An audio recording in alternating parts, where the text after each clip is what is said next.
अपनी मंजिल को प्राप्त करने के लिए मेहनत करते करते शरीर और दिमाग से थक गए हैं, लेकिन इस बात से आपको कोई फ़र्क नहीं पड़ता। यदि आपको आपका मंजिल चाहिए तो फिर भी आपको मेहनत करना ही पड़ेगा, और तब तक करना है जब तक आप अपनी मंजिल को हासिल नहीं कर लेते। यदि आपको आपका मंजिल चाहिए तो आपको लड़ना होगा, और तब तक लड़ना होगा कि जब तक आप अपने मंजिल को हासिल नहीं कर लेते। यदि आपका मूड खराब हो, कोई भी काम करने का मन नहीं कर रहा हो, यही वो अच्छा समय है कि इस काम को और ज़्यादा किया जाए। किसी भी काम को करने से पहले ही हार मान लेना, यही सबसे बड़ी असफलता है। जब दुनिया आपको कमज़ोर समझने लग जाता है तो आपका जीतना बहुत ज़रूरी बन जाता है।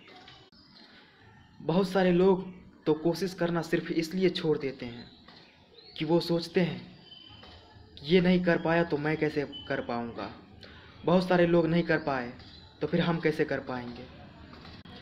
ये ज़रूरी तो नहीं कि वो नहीं कर पाया तो मैं नहीं कर पाऊँगा। वो है और हम हैं, हम दोनों एक तो नहीं हो सकते।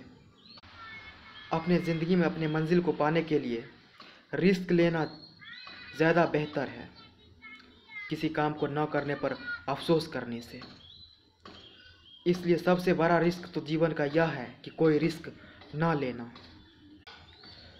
सफलता का सबसे बड़ा रहस्य और सबसे आसान तरीका है कि जो काम आपको पसंद है वही करें, या फिर जो काम अभी कर रहे हैं उसे पसंद करें।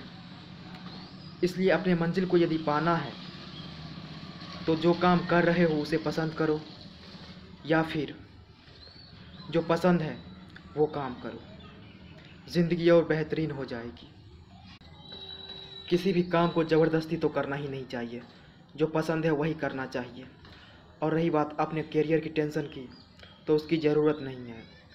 आपसे ज़्यादा आपके करियर की टेंशन लोगों को है, क्योंकि उसको ये डर है कि कहीं आप सक्सेसफुल ना बन जाए। ज़िंदगी को यदि समझना है तो उसकी लंबाई को ध्यान मत दो, उसकी गहराई को मापो। गहराई को माप लोगे तो जान जाओगे कि ज़िंदगी कितनी खूबसूरत है, कितनी हसीन है, और फिर ज़िंदगी जीने में और ज़्यादा मज़ा आएगा। बस याद रखना कि सच परेशान हो सकता है लेकिन हार नहीं सकता।